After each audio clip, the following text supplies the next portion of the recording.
The night air hung heavy with tension as the sound of roaring engines echoed through the narrow back streets of Ironwood, a small industrial town where everyone knew better than to ask questions.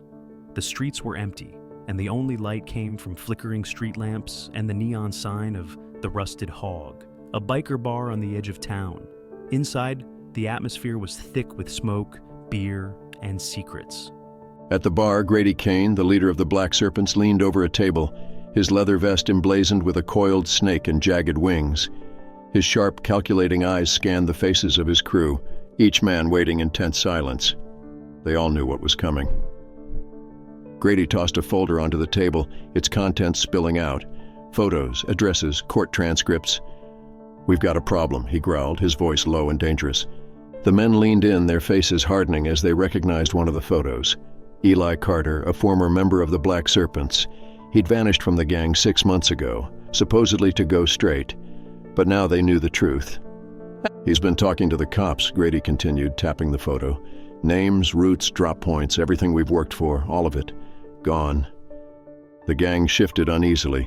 Snitches were the worst kind of betrayal, and Eli had known the risks. But what he'd done wasn't just betrayal. It was war.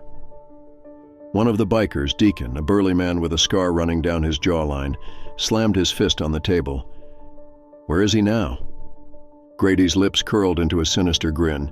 "Hiding, but not for long." The gang roared with approval, fists pounding on the table. In their world, there was only one punishment for a snitch.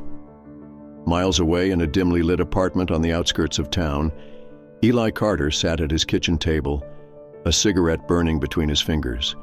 His hands trembled as he flipped through a stack of documents, witness protection agreements, new identities, relocation plans. None of it felt real. He'd thought he could escape, thought he could outrun his past. But deep down, he knew it was only a matter of time before the Black Serpents found him. A sudden noise outside made him freeze. The low rumble of motorcycle engines sent a shiver down his spine. He rose slowly, peering through the blinds. 3 bikes idled at the curb, their riders shadowed by the dim streetlights. They'd found him. Panic surged through Eli as he grabbed a duffel bag from the corner, stuffing it with whatever cash and clothes he could find. He knew there was no time to run, not far enough anyway. The Black Serpents didn't just kill, they sent messages. And tonight, Eli was the message. The door burst open with a deafening crack. Grady and Deacon stepped inside, their boots echoing on the hardwood floor. "Evening, Eli," Grady drawled, his voice dripping with menace. "We've been looking for you." Eli backed away, his heart pounding in his chest. "I didn't have a choice," he stammered. "They would have locked me up for life." Grady's eyes darkened. "And what about us? You think we had a choice when we took you in? Gave you a family?" Deacon stepped forward, cracking his knuckles. "You broke the code, Eli." Eli shook his head, his back pressed against the wall. "I was trying to survive." Grady's grin faded. "And now you won't." The gang moved in, their shadows looming over Eli. The sounds of struggle echoed through the apartment.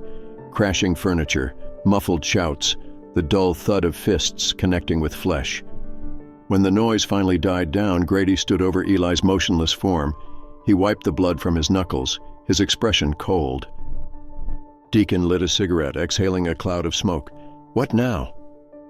Grady glanced around the trashed apartment. "We send a message." He pulled a marker from his pocket, scrawling a single word across the cracked wall in bold, jagged letters. "Traitor." As the Black Serpents walked out into the night, the roar of their engines once again echoed through the empty streets, carrying their message far and wide. In Ironwood, there was no forgiveness for betrayal and only vengeance.